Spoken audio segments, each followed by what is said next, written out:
चलिए आज देखते हैं विभाज्यता का नियम। विभाज्यता का नियम कहने का मतलब ऐसी कोई संख्या आ जाए तो वो संख्या किस अंक से कटेगी वो देखना क्या कहलाता है, विभाज्यता का नियम। ठीक, तो सबसे पहले आप अगर संख्या की अंक की बात करें तो सबसे पहला अंक क्या आता है, एक आता है।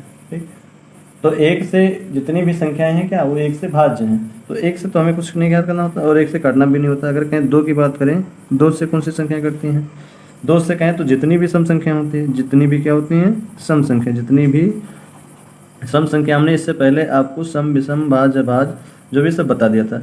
जितनी भी सम संख्या क्या हों, जितनी भी सम संख्या हैं वो सब क्या हैं, तीन, दो से भाज्य हैं, दो से क्या हैं, भाज्य हैं। हमने बताया था कि सम संख्याएं कौन सी संख्याएं होती हैं, जिनके अंत में क्या हो, 0 हो, 2 हो, 4 हो, 6 हो और क्या हो, और 8 हो। यानी 0, 2, 4, 6 और 8 संख्या के अंत में अगर मिल रहा है तो क्या होगी, 2 से भाज्य होगी। ठीक, यानी जितनी भी सम संख्या वो क्या है, 2 से भाज्य हैं। अगर हम बात करें 3 की, अगर हम बात करें किसकी, 3 की, 3 से कौन सी संख्याएं भाज्य होती है, तो कहें जो भी हमारी संख्या दी गई, संख्या के अंकों का योग है ना, संख्या के अंकों का योग, कितनी भी बड़ी संख्या है संख्या के अंकों का योग क्या, अगर 3 से भाज्य संख्या के अंकों का योग यदि 3 से भाज्य है तो संख्या के अंकों का योग यदि 3 से भाज्य है तो वह संख्या क्या होगी, 3 से भाज्य होगी। जैसे जैसे हम बात करें कोई भी संख्या ले लेते हैं, जैसे लिखा है आपका 47, 2, 3 और 2। ठीक, ये दिया गया आपकी एक संख्या है कि 47,232। क्या ये 3 से भाज्य है कि नहीं भाज्य, हमने क्या बताया आपको, संख्या के अंकों का योग क्या हो, यदि 3 से भाज्य है तो वह संख्या भी 3 से भाज्य होगी। जैसे योग की बात करें तो इन संख्या के अंकों का यानी 4 को जोड़ेंगे, 7 को जोड़ेंगे, 2, 3, 2 जो भी इसमें आपके अंक है उसको क्या करेंगे, जोड़ देंगे, है ना। 7, 4, 11, 11, 2, 13, 13, 3, 16, 16, 2, 18। अब बताइए 18 क्या 3 से भाज्य है, तो कहेंगे हाँ 18 हमारी क्या है, 3 से भाज्य है, तो ये संख्या क्या होगी, 3 से भाज्य होगी। चाहे आप चेक कर लीजिए, अगर 3 से आपको नहीं देख रहे वो होगा तो देखिए 3 से कैसे काटेंगे। अगर हम 3 से इसको भाग दें तो 3 कम 3 17 हो जाएगा, है ना। इसके पास 1 से बचेगा 17 हो जाएगा, तो कहें ये कितना 17 हो गया, 3 5 15, अब कितना बचा इसके पास, 2 बचा, कितना हो जाएगा 22 हो जाएगा। 3 7 21, 1 बचा, ये 13 हो जाएगा। 3 चौके 12, 1 बचा और ये क्या हो गया 12, यानी 3 चौके 12 हो गया ना भाज्य। तो 3 से कौन सी संख्या हमारी भाज्य होती है, जिनके अंकों का योग 3 से भाज्य हो तो वह संख्या क्या होगी, 3 से भाज्य होगी। अगली चीज़ देखते हैं हम 4 की बात करें। 4 की बात करें तो 4 सिंपल सा आपने देखा होगा 2 का, है ना।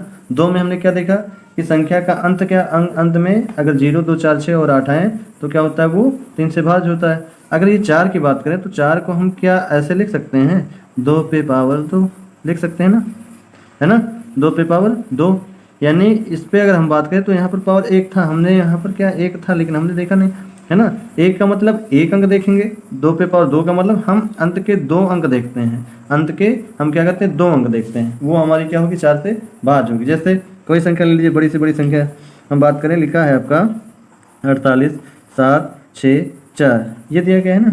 अब अंत की हमने कहा यहाँ पर पावर 2 है तो अंत के 2 अंक उठाएंगे, ये 2 अंक उठाइए। अब इस अंत के 2 अंकों को 4 से डिवाइड करिए। 4 से अगर हम 64 को डिवाइड करते हैं तो डिवाइड हो जाएगा ना, कहें तो 16 चौक के 64, तो ये क्या हो जाएगा 4 से हमारा डिवाइड हो जाएगा, 4 से यानी भाज्य हो जाएगा। तो ये हमारी संख्या क्या होगी, 4 से भाज्य होगी। आया समझ में। 4 से कौन सी संख्याएं भाज्य होती हैं, जिसके अंत की 2 अंक यदि 4 से भाज्य हैं तो पूरी संख्या क्या होगी, 4 से भाज्य होगी। चाहे आप इसको भाग देकर देख लीजिए। देखिए 4 से अगर हम 48 में भाग देंगे 12 बार जाएगा, यानी 4 एकम 4, 4 दूनी 8, 4 एकम 4, 3 बचेगा 36 हो जाएगा, 4 9 36 और 4 एकम 4 कट गया ना। ये तो होगी 4 की बात। अब देखते हैं 5 की। 5 की अगर बात करें तो 5 बहुत आसान होता है।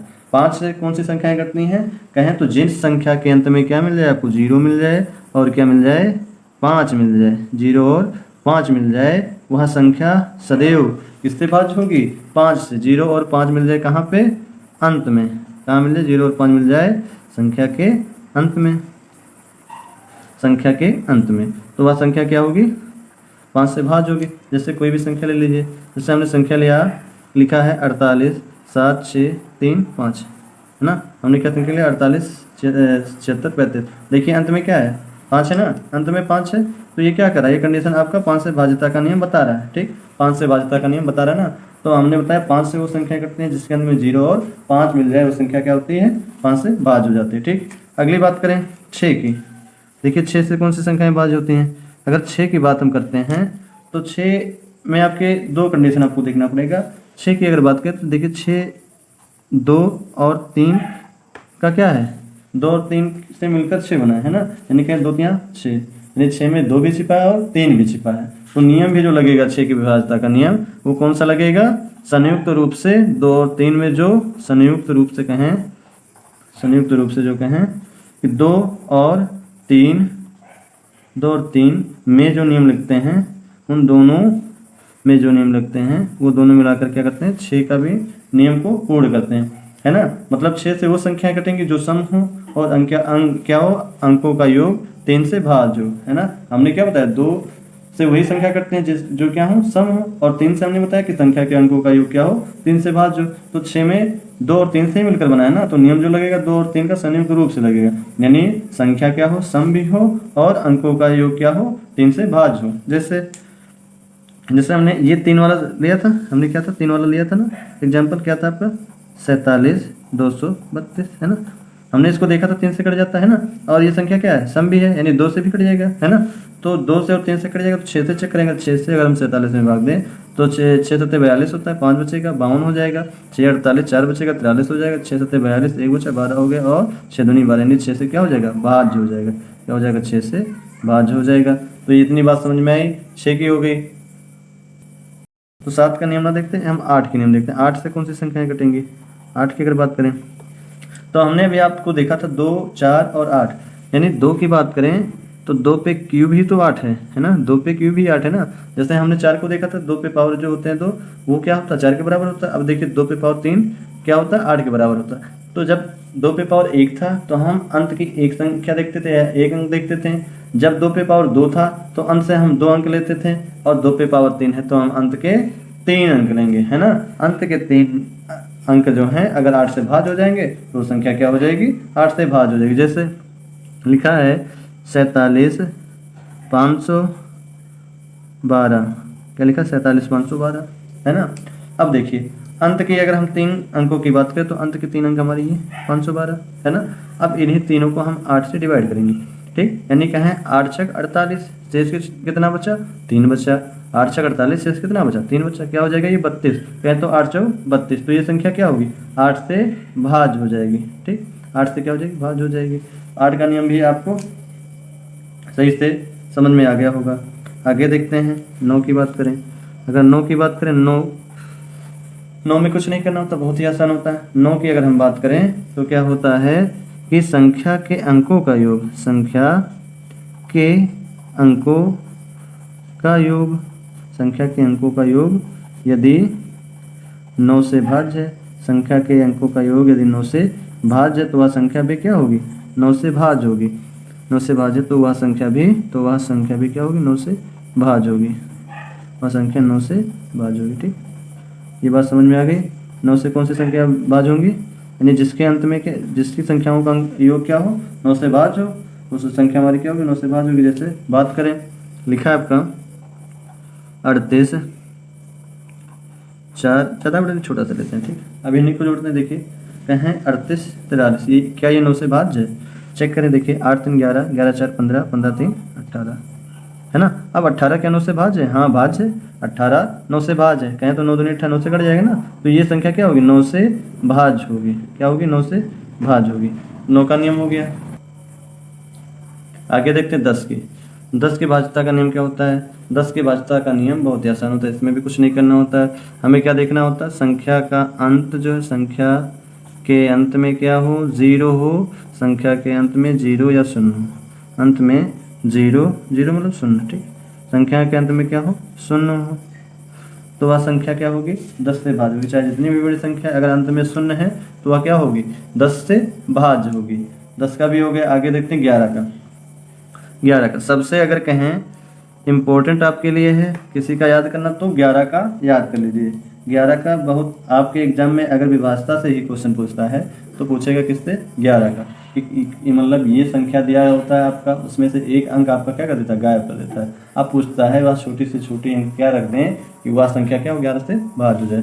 तो 11 से भाज्य की बात करें तो सम स्थानों और विषम स्थानों, सम स्थानों और विषम स्थानों। इसकी सम स्थान और विषम स्थान क्या होते हैं?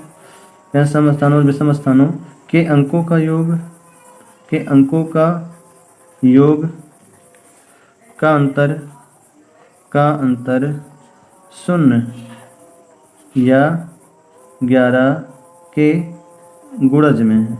क्या है? 11 के गुणज में है, तो वह संख्या क्या होगी? 11 से भाज्य होगी। क्या होगी? 11 से भाज्य होगी।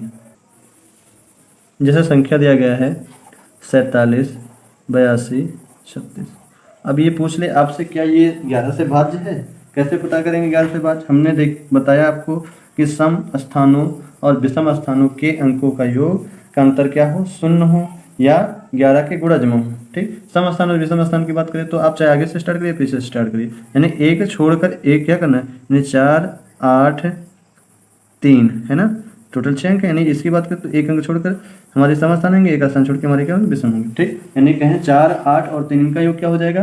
कहें 8, 4, 11, 11, 3, 8, 4, 11, 11, 3, 14। ठीक, 8, 4, 11 और 11, 3, 8, 4, 11 नहीं होता, 8, 4, 1 मिनट यार, तो 4, 8 और 3 इनका योग अगर करें तो 8, 4, 12, 12, 3, 15 हो जाएगा। ठीक, अब हमने सम स्थान देख लिया। विषम स्थान की बात करें तो देखिए 6, 2, 8, 8, 7, 15 क्या हो जाएगा? 15 हो जाएगा। इन दोनों का अंतर अगर की अंतर की बात करें 15 से 15 जाएगा 0, यानी 0 हो जाएगा। हमने बताया भी सम स्थानों और विषम स्थानों के अंकों का योग का अंतर क्या हो? 0 या 11 के गुणज में। 0 की यानी संख्या क्या होगी? 11 से हमारी भाज्य होगी। देख लें, अगर हम ऐसे करके 11 चौक 44 होता, 3 बचेगा 38 हो जाएगा, 11 3 33 है ना, 5 बचेगा 52 हो जाएगा, 11 चौक 44 कहें कितना बचेगा? 8 बचेगा 83 हो जाएगा, 11 7 77 होता है, कितना बचेगा? 6 बचेगा, और 66 11 छक्का 66, तो क्या हो जाएगा? 11 से ये भाज्य हो जाएगा। ठीक, तो आपको विभाज्यता के नियम में 11 तक का ही याद करना होता है ना। आपको कोई भी गुणनखंड करने हो, कोई भी संख्या आप आगे पढ़ेंगे हल, उसमें क्या होता है? काटना पड़ता है आपको। तो ये 11 तक के अगर आपको याद है तो आपको काटने पीटने में कोई दिक्कत नहीं होगी।